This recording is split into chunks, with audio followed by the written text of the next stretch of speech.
Hey everybody, welcome back to the Spinner Rack. I'm here with the boys. The team is in session. I got PD and Cal. Say what's up, gents. Ready to rock. Today we're going to be discussing facsimiles. Yo, are they worth the paper they're printed on or not? Is it even worth? Hey, that was yours. That was yours. Should they be improving these things, mine. or should it just be as is? So here Good I'm with our Lord. resident expert, PD and Cal. Once again, we're going to get into a fight. So Well, we'll go to our expert on comics because he's still selling and dealing them, right? The comic book hero right here. So can you give him a intro on facsimiles and reprints? All right, facsimiles used to be very, very rare. Stop. Facsimile- Good Lord. Facsimiles used to be really rare. Okay, the earliest facsimile that I remember the earliest facsimile I can remember is when DC did those large treasuries. Yes, for, I like, think we Action can bring that Comics. up. Yes, thank Okay, you. That's probably one of Yes. them. The funny thing is I collect the Action Comic reprints, homages, and that one I've never done because I never found one in good enough condition. Mm-hmm. Those are the earliest ones. Then we get a few more. Can you explain to the audience what a facsimile is over here, please? Oh, okay. Sidebar. A facsimile.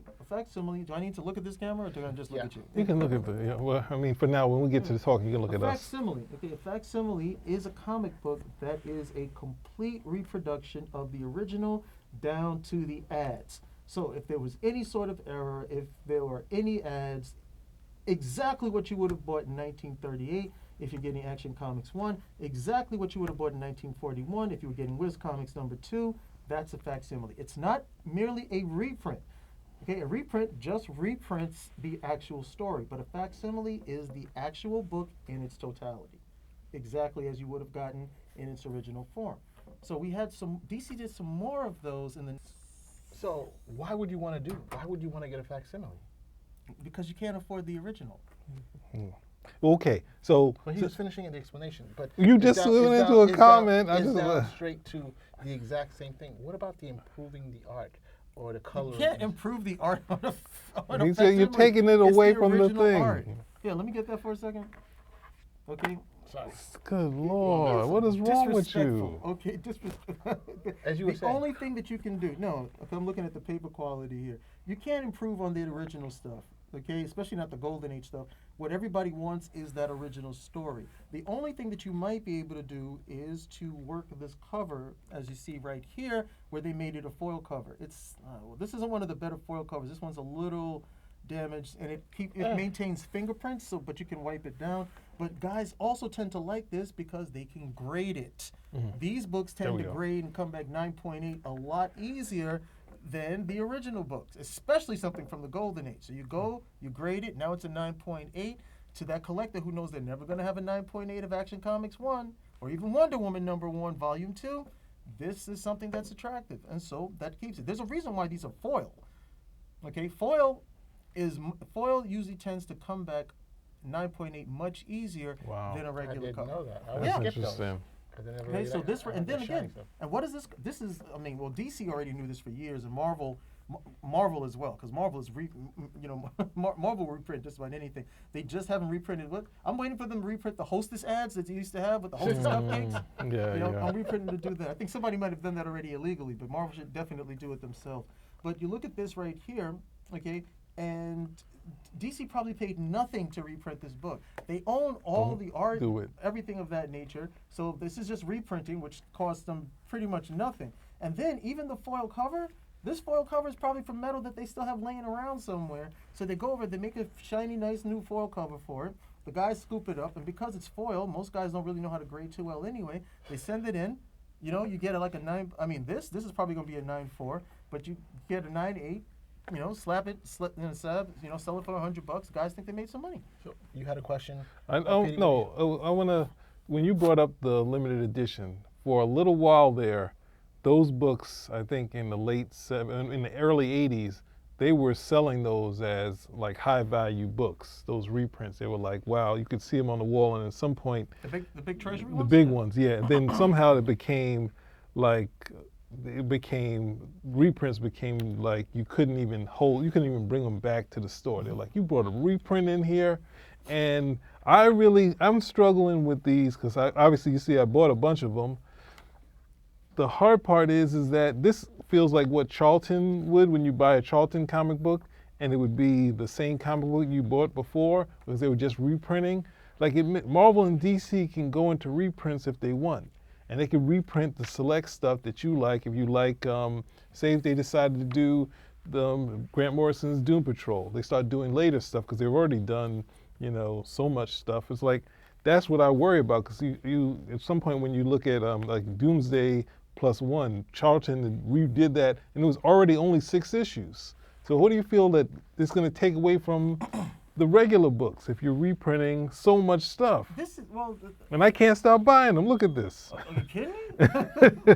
This is perfect at the end of it's perfect if you're a collector, it's perfect if you're a reader. You're a collector, you would like the first appearance of Jason Todd.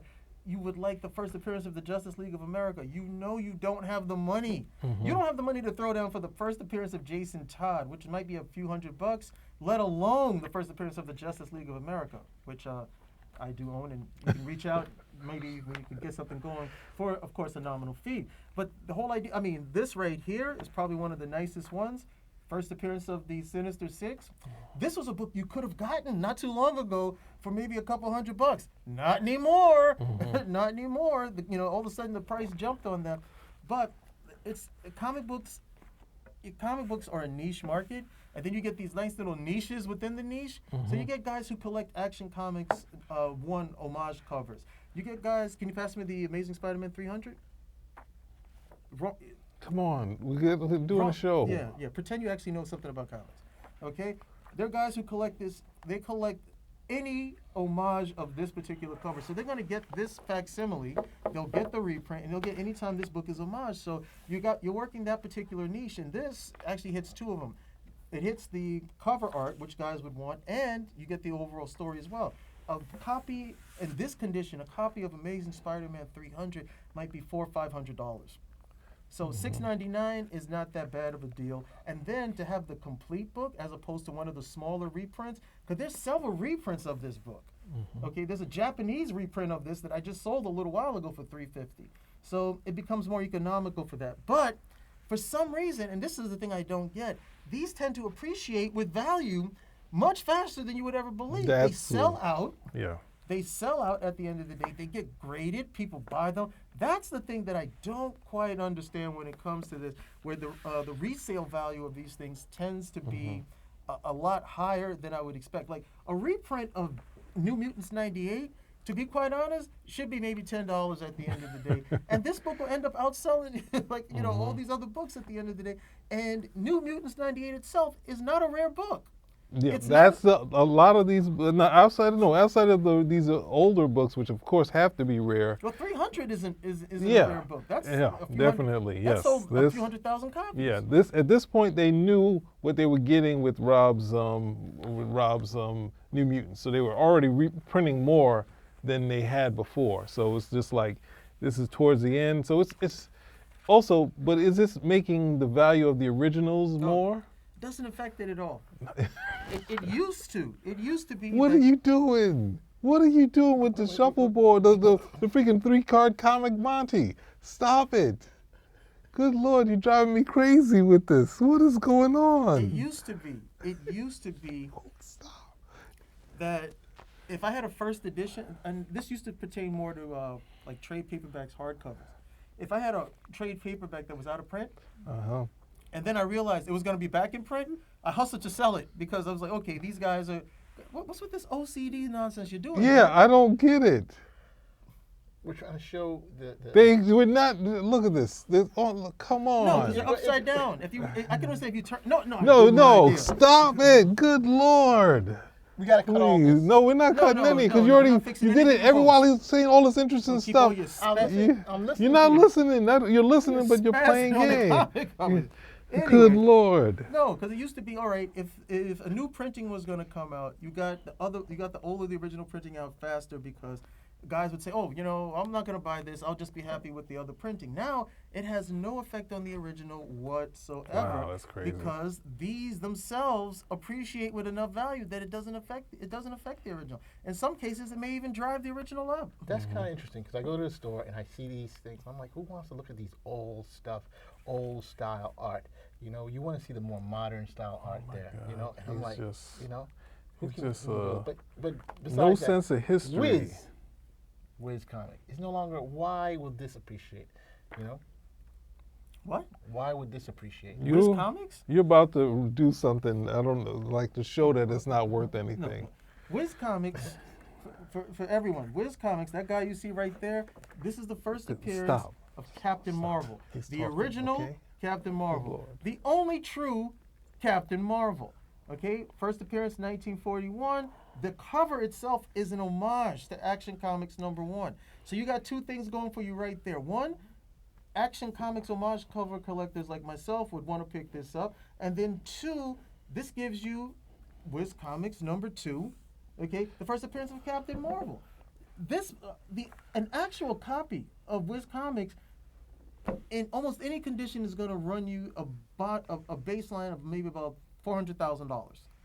Okay, so yes, if you're a collector and DC owns Captain Marvel, they understand that they need to keep promoting this character. Okay, that he does have a following. These people want these particular books. Every time, they did something with this with Captain Marvel, but they did this is the NYCC last year. But this one was a foil cover or something. I picked that up, and I already know. Look, it's going to end up appreciating because, as big as the print run is, it's still too small for the people who actually want it because most guys don't even know this stuff comes out. So this was the NYCC. This the foil one was this is like off the rack. You could have got this at the comic store, just went for it. All of these, I believe, or that the NYCC ones were foil. You had to go there to get them or get them online. But that's pretty much what it is. You can't walk into a store and say, hey, you got a copy of Action Comics 1? Hey, quick anecdote. Do you know there was a time, there was this, Metropolitan Comics. Metropolitan Comic, this is a high-powered, reputable comic book dealer. This guy passed on a copy of Action Comic 1 back in the 90s, saying he couldn't he didn't have a buyer for it. Can you imagine that? Can you imagine that? Yeah. Okay? In the 90s, Action Comics 1. Sorry, pass, can't find a buyer. Today, $3 million.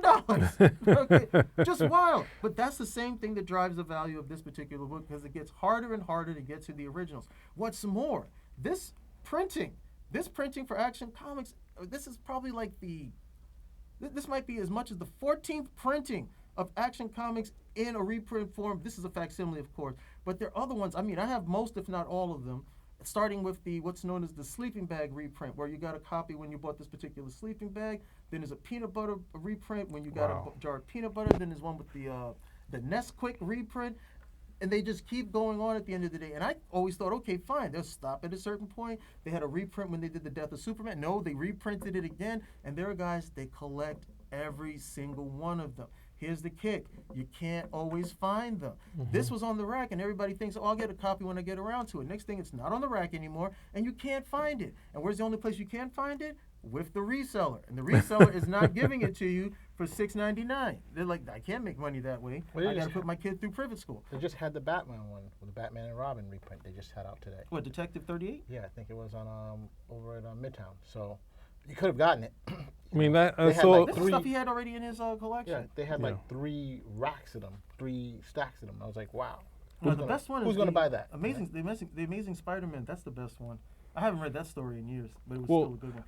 I struggle with the. Hold on, let me go through this one. Let's see the. So here's the question I got for you: when they do these reprints, do they do anything extra? other than the foil covers, do they? If you do if you do anything extra on the interior, it's not a facsimile. Here's extra, $6.99. That's the only thing extra is the Here you price tag. And what about the color? First appearance of the And Sinister Six. You see that splash page? That's one of the things that stood out with this particular issue. Each villain was a splash with Spider-Man fighting. Right there with Mysterio. I'll see if I can just find the one with Craven. Well, you go to the very next page. Sandman. You got one over there with the Sandman. Don't worry, Sam. And this is before Kirby was using the splash page as a dynamic element of his work. Vulture. Okay. You got the Vulture.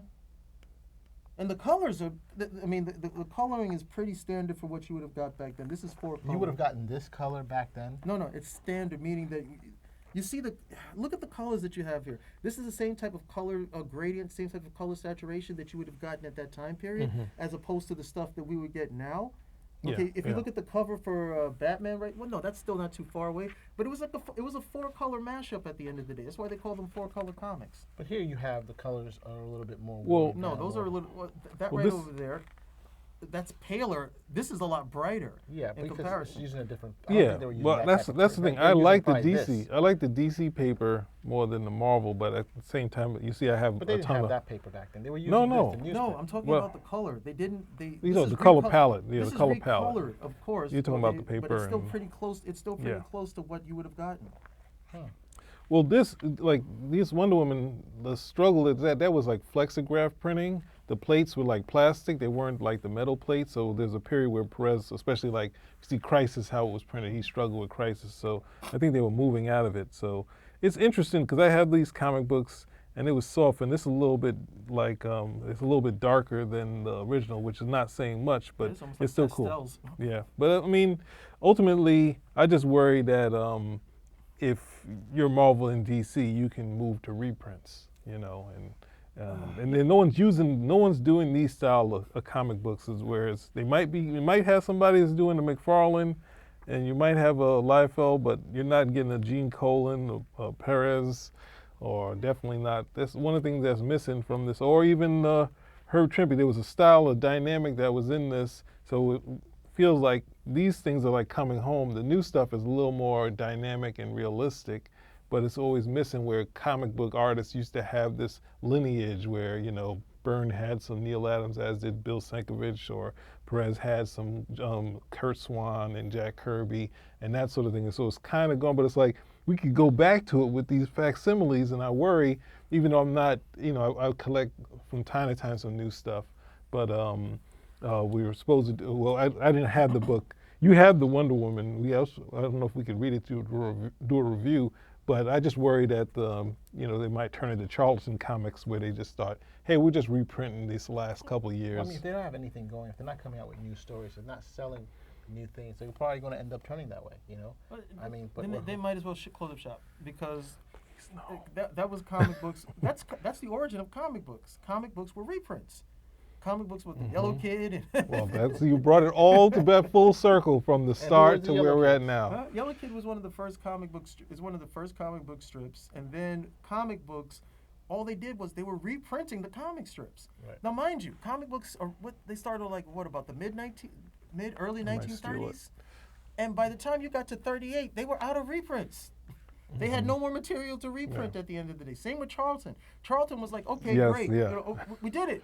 Okay, we don't have anything else to reprint. It's very, you run out of that stuff a lot faster than you would ever believe. And then they're like, okay, so what do we give the audience now? Here's what we give the audience: DC Comics, take it away. Yeah, They sell the yeah. DC Comics at the end of the day. So DC, Marvel both understood that. Look, you want the reprints. That's your trade. That's your trade paperback market. That's your absolute edition market. Even when you do work Yes, with yeah. what is these guys again? Masterworks? IDW. When you're doing the artist editions, even though that's more the original art at the end of the day, but that's how you make money and you save money because you don't have to pay for that stuff because it's already been paid for. But what's going to really drive you is the new stuff. Guys are coming to read the new adventures at the end of the day. That was pretty clear. I mean, we wouldn't have got Superman. If reprints could have lasted, we would have never got Superman. Because Superman was, hey, these guys are like, look, we're out of this stuff. We need new material. What do we got? Hey, you got, these guys got something? Okay, let's put that in, see how it flies. And here we are today with the, you know, with the table full of superhero comics, including the one that started it all. So yeah, new material is still going to be king. The other issue that we have is that you have longtime collectors, older collectors, and a lot of these guys would love to get their hands on this stuff. And a lot of them are also very much grumpy cats on the new stuff as well, as if everything back here was a hit. It was like, no, it wasn't. Okay?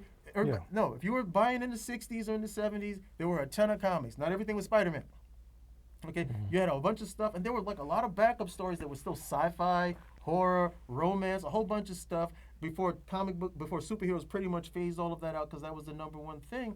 But there was a bunch of stuff that didn't take off. There was a whole bunch of characters that never took off at the end of the day. So while we look into the past and think, oh, this was great. Look at all the stuff we had. Look at all the stuff. We had Werewolf by Night, and we were getting Moon Knight. We were getting new great characters in every issue. Yeah. No, it wasn't like that. And it's not like that today either. Well, I mean, that's the other thing where we have which was the big deal in the 90s where it felt like Rob was creating a ton of characters, but they were, for the person who was, what was it, like 18 or something, like 18, 19, it was kind of like he was, bringing characters that we kind of saw, but for anyone who was young, it was like, oh my God, all these new guys. Oh my, it's all new. Where Wolverine, the closest you could get, well, he didn't actually look like Batman until Gil Kane changed his mask. It's like, well, he looks kind of like Batman with that. But, well, you still feel there's hope for comics right now, right? Deadpool still looks a lot like Snake Eyes.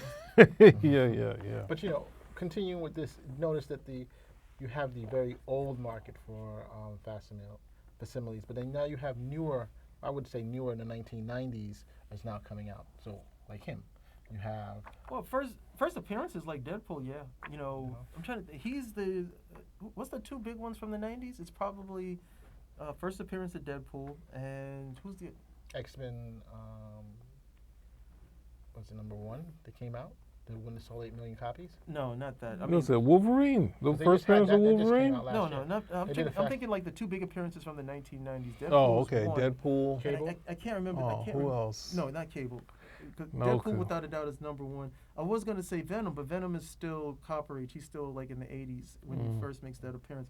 I can't remember the other one, but well, the 90s is a real hit or miss time too, because it's like 90s is the only time period for comics where I say there was a lot of really bad stuff, a lot of really bad stuff. But Deadpool is one of the gems. Who would have figured? Oh, nobody. Well, who that's thought, it. Who That's- thought Who would've Wolverine figured? was going to be as big as he is? Well, I or think the Wolverine- Punisher. No, Wolverine. Punisher, No, I think. Wolverine. It took. He was at what, like 74, and 10 it doesn't years. happen until, well, the bigger success is that point. But like by 79, like 80, that's when he's getting popular. But the X-Men hadn't really started selling. So then when you get to 83, maybe you can say, oh, that point. But it's where he couldn't leave the X-Men. Like 83, you couldn't take him out of the X-Men because they were like, oh no. Before they thought Phoenix, but it's an interesting where it's like Deadpool, even though he was popular, they were like, hey, just bring him back. It was the early stages of it, and then Rob had left, so he was like, oh, let's bring him back, and it's not till Fabian Ascenza they do the miniseries, and they're like, okay, this guy's happening, and then when other people add to it, and it's like, oh, we're gonna have him break the fourth wall, it starts going over the top. But then ultimately they had a movie sitting, like a movie ready to go, like at least a treatment of what they were gonna do, and they weren't ready to look at it, so they spent money to make this treatment, the car thing with Deadpool jumping in the car and fighting, and they weren't ready to, Fox wasn't ready to look at it, and they said, let's put it on the web. And that's when they got the hook, and then from that point. What are you talking about, the Ryan Reynolds one, not before when they did when Ryan Reynolds was in Wolverine? That is I don't know that, you can even call that yeah, Deadpool. It didn't that's- even look like him. yeah.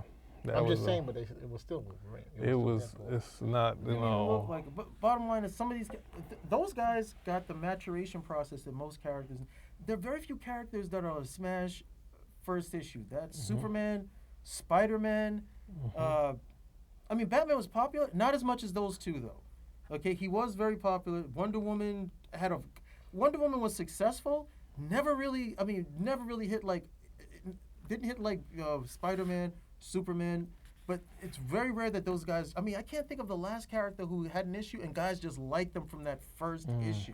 Lobo? That's been a while. Who? Lobo? No, even Lobo's No, on Mega that's- Man yeah, 3, he- and then yeah, Lobo he's doesn't really a take long off. time, yeah. Lobo, he doesn't really. The first time I even knew about Lobo was when guys were talking about, oh, he fought Superman over here, and then all of a sudden he was a guy. I was like, who? I think, what was it, his miniseries, but he was a Mega Man, and then he was in the Justice League a couple times. He was in Legion, the Legion 89 or 90, and it hadn't happened. It's not till they did that miniseries, which was kind of, poking fun at sort of the bad boy type of Yeah, he's characters. supposed to be like a satirized Wolverine, Punisher types yeah. at the end of the day. But again, he has a maturation process. I'm really trying to think if there was another. I can't think of another character like that. None of the rest. I mean, the Fantastic Silver Four. No, Fantastic Four. I mean, that's like the Justice League of America and the Fantastic Four were very popular, but not. I mean, Spider-Man and Superman. Those are the only ones I remember where like that hit, and guys were like more. The Fantastic more. Four were like that. The only problem was Spider-Man came, and then Spider-Man came with John Romita. So FF was number 1, and Spider-Man was number 2, and then Thor is right after that. But then when Ditko left and John Romita gets on there, then Spider-Man became number 1, and it hadn't taken off. It hadn't stopped being that. The only person who was getting close at that point was the Hulk in the 70s. So. And they all have a match. I mean, the Hulk, a lot of these guys, when I say they're popular, comic book popular, okay, which is totally different where, okay, these guys are so popular, they make the jump to the mainstream a lot faster than the other characters where, it takes 10 years. And now people may know about Wolverine, but, a lot of people, even in comics, for the first 10 years, didn't necessarily know who this guy was. Yeah. Well, they were, with Wolverine, they were asking, who's going to be the next Spider-Man? And they had already created him. So they were still thinking, hey, and then same with Punisher. Punisher was already out way before Wolverine. And then it's just like he'd have these appearances, and from buying it, it was like him and Captain America, and he's standing on Captain's shield. It's like when you see him, it was like you like him. And then Frank Miller used him, and it's like, oh, and Marvel is still like, we don't know about this. But then they put the miniseries out, and that sold like hotcakes. Yeah, for both of them. The Wolverine limited. I don't know if it was the Wolverine limited series for Wolverine, but definitely for Punisher. Wolverine comes out in that limited series. Very well received. I don't know of anyone who didn't like it. I think we were just talking about that. Yeah. And then the Punisher's limited series was also very well received, Yes, very good. yeah. Okay, and that was the introduction to the character for I think a lot of guys. Mine was the Amazing Spider-Man annual that Frank Miller did the art on. And I was like, okay, I really like the dynamics. Then with Daredevil, he got more exposure, but it wasn't like he wasn't being used before then. Right. Okay, because you saw him do. I mean, he appeared a ton of times. He appeared a ton of times in Spider-Man. The Captain America issue, like you're talking about, but that hit where he finally everybody else realized, oh, this is who this guy is. He was even in the Marvel magazines. Was it Marvel Presents? Or was it a Premiere? Is it Premiere? And then that's his origin story. That's his origin there, and that was supposed to be the more adult stories. But it was black and white, but you could go see him there. But there's a maturation process for most of these characters, whereas. Well. Yeah, I really try to think of somebody in the '90s who just jumped. But if we're getting back to the facsimiles, this is why these guys like it, because these were moments in time they can't get back. These were perishable moments. So we need a good Punisher movie so they can do some more Punisher facsimiles. Because the crazy part, I mean, there's no Amazing 129 in here? No. Maybe they probably did that one, but it always seemed to coincide with, now they're doing 180 for Hulk also.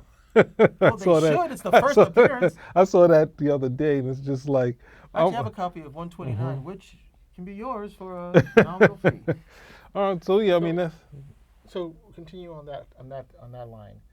If they're doing these comics right now, right? If they're doing the Facsimile, does that hurt the market? Does what hurt the market? These Facsimile, because they keep coming out with year after year after year. No, it doesn't hurt. Because they're treated differently? Because one, these are DC did. Do you remember the Millennium editions that DC did back in 2000? DC did this where they reprinted over 50. I believe it's over 50 different stories. Okay, Action Comics 1, Batman 1, Detective Comics 27, even Crisis on Infinite Earths #1 got a reprinting, and it got a foil stamp for the Millennium year, and they all sold. All sold out. You can't find them now. Okay, now some of those books are $50 a piece. Newsstand copies are worth even more at the end of the day because there was an appetite to have them. And then here's the thing: the guys who collect, they continuously collect the new reprinting. The new wave, guys who didn't get those, they're not even concerned about those books. They see these like, oh, they finally reprinted it. Excellent. I'll pick it up. They don't know this has been reprinted 6 or 7 times, or even the difference between a reprint and a facsimile. So are they bringing new readers to this, or is this just the old market that just missed it and trying to get it now? A lot of one, little of the other. This is definitely going to be people who know. You have to know what it is in order to buy it. Okay, you have to know what it is. Little kids not going to necessarily look at this and like, oh, first appearance of Wolverine, Mom, I gotta have it. Well, it's probably going to, but Spider-Man. This is something a lot of guys will feel comfortable giving to a little kid. Like, here, want to read Wolverine's first appearance? Only $3.99 as opposed to $20,000. Okay, for an encapsulated copy, and then you could give it right over there. The foil covers are really a nice touch to the whole thing. Because, and again, I got to give my hats off to them. They don't pay any money for this stuff. They don't pay any money for these foil covers. Well, they got this stuff laying around. The whole thing is like, what was it? I didn't find out till the 90s when, Dark Horse wouldn't necessarily make their money like Hellboy didn't make it until they did the trades, and for the for the companies, it was just like kind of printing money. It's like, all right, here, this costs X amount of money to create it, right, and pay off the people. At the same time, when they do the reprint, it's less costs because they've already done the original initial printing. They have the film. They just run the film again, put in their trade. The artists, creators get money, and then at the same time, some might add a couple of, sketches and whatnot. But then it was just money. It was just money that they were getting. That's why the market was seemingly going to trades. But at the same time, that would be like doing the cost of a graphic novel, which is different. So, What is different between the facsimile and the graphic novel? The complete story. I'm saying if the three of us have- came to DC and said, hey, we want this, we're worth this amount of money, they'd be like, wait a second. It's going to cost way more than reprinting the stuff they already have on film. Right. But don't they do that the same thing with the graphic novels where they constantly Well, in trades, yeah, but Yeah, in trades. those trades are reprints. Yeah. Right, so they're reprints also, but you're getting a complete story. I'm talking about the original graphic novel. Original graphic Dark novel, Knight Returns. you have to pay the people to create it, the whole No, but process. I'm just trying to say, so here, these are just single issues, but let's say you wanted the entire War of the Gods, right? That would be in a trade paperback. Right? If they actually decided to do something like that, yeah, I don't think there's a big demand for War of the Gods, but yeah, But would it be of any value? to someone. But You know, if you're like talking prices, they're constantly reprinting Okay. titles. Oh, okay. Trade paperbacks work differently than a comic. Trade paperbacks work that your value is going to be if that thing goes out of print, and there's a demand for it. So if it's War of the Gods, okay, and there is a readership for it, doesn't have to be a very large readership, but enough that people are actually wanting it, and it's out of print. That's going to really drive it at the end of the day. Okay. Anytime I pick up trades, I usually pick up. I mean, it used to be they would never do this with trade paperbacks or hardcovers. Where limited to 200. Like really? No, because they're trying to sell this book. Usually, those type of books are about like a 5,000 print run or something. So if it sells out, that means it was very, very successful, especially in hardcover. Right. So that's pretty much how that works. If it's out of print, that's where your money's going to come in. If it's continuously in print, like Watchmen, then it has to be one of the special editions, maybe one of the hardcovers or an absolute edition, and there you'll probably see some money along those lines that way.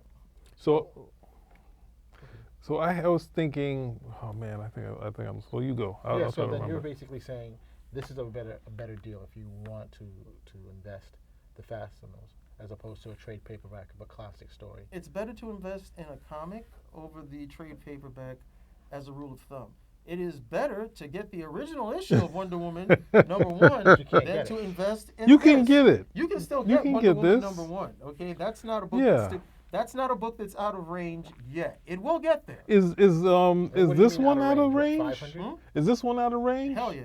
Okay, I didn't know if it was. Hell I was just like, is Why this? is this one out of range? Because that's like a $200-300 book. I know, but what makes it? First appearance of Jason Todd, second Robin.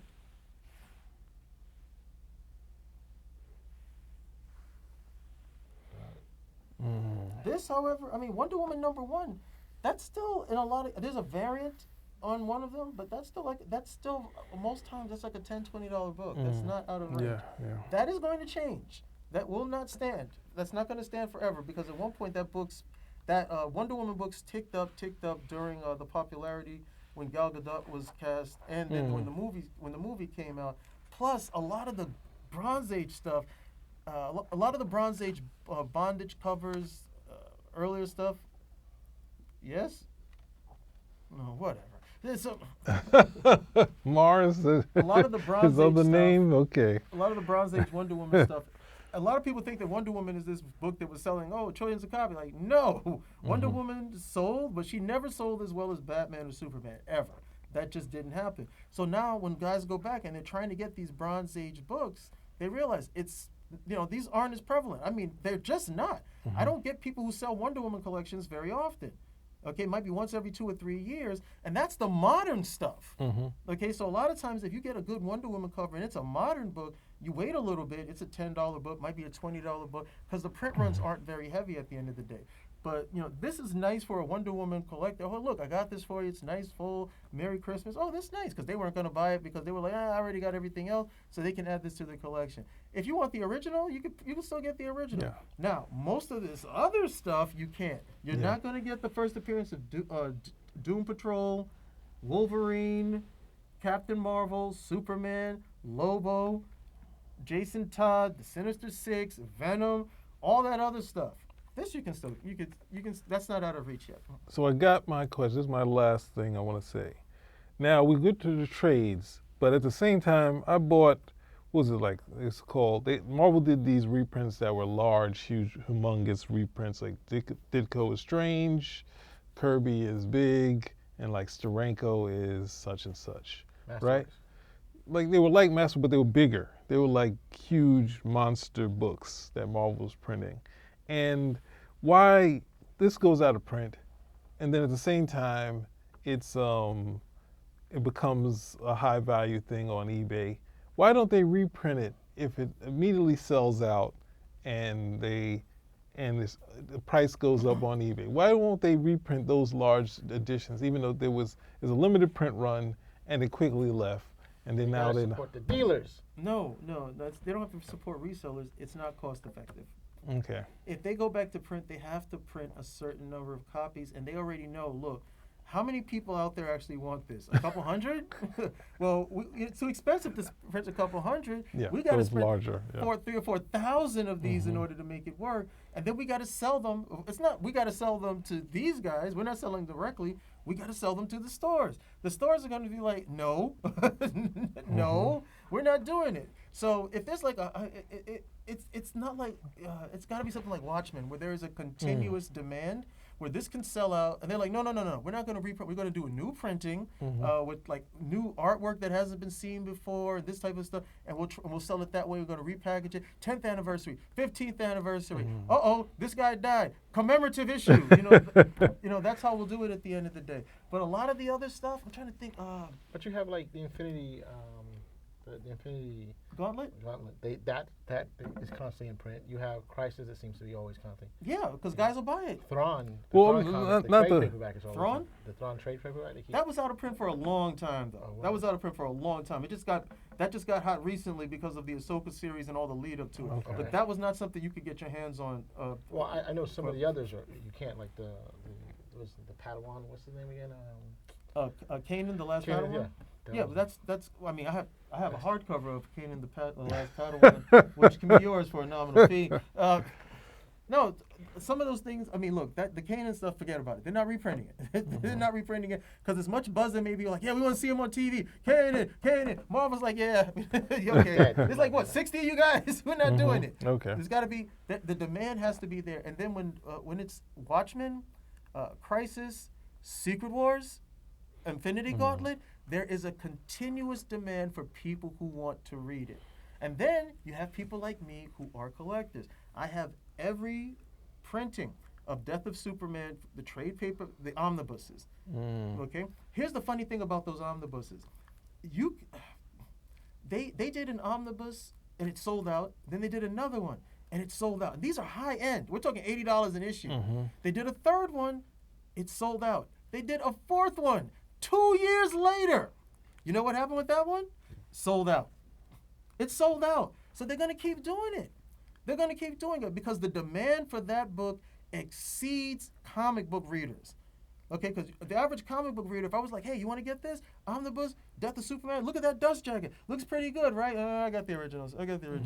But to the general populace, that's a good story to have. Oh, what's this? Oh, Death of Superman? I remember that. Yeah, cool. Oh, what is it? New edition? Great. Makes for a perfect gift. Makes for a perfect gift. Makes for great reading at the end of the day, and is considered a great story, period. Not a great comic book story, but a great story, period. Death of Superman, Watchmen, Secret Wars, Infinity Gauntlet, especially after the movie. Crisis. Crisis. Crisis as well. Those are considered these really big moments in comic books. They transcend the comic book readership, continuous printing. They make the hardcovers. They make the absolute editions. They just stay there. Like, we did the review on Death in it. the Doomsday Family? Clock got an absolute edition. Doomsday Doomsday Clock one? Doomsday Clock got an absolute edition, and Jeff Johns' run on Superman got an absolute edition. And at first I thought, okay, this is just some Jeff Johns, nonsense Yeah, when they're yeah. doing this. But then you have to But remember, what- they're not going to just put this stuff out just because it's Jeff Johns. They got to think there's a readership for it. And then you go and I look in the week. No, that Superman run by Jeff Johns was very well received. Well- It was very well received. Guys loved it. And they're like, it's been a while too since it was there. But they're like, no, let's put it out. These guys actually like it. Doomsday Clock, that Doomsday Clock number 12 sold something like 600,000 copies. 600,000 copies with no major push. It was late. Okay. It was very We know, late. we know. Yeah. There were no promising the comic there were wouldn't no be, right? excessive variant covers. There were 2 covers. There were 2 covers. You got 1 and 2, and then I think you got reprintings of that issue. So that's where you got some different covers in it at the end of the day. But that was a book that sold on the strength of the story, and guys who really wanted to see how it was going to be resolved. It gets the absolute. You got the hardcover edition. Got the absolute edition. That's going to stay in continuous print. Well, hey, I think we've learned everything we need to learn about the Facsimile market, the trade paperback. I hope you enjoyed what you heard. Spinner Rack. We're out. Out. We're back, baby. No.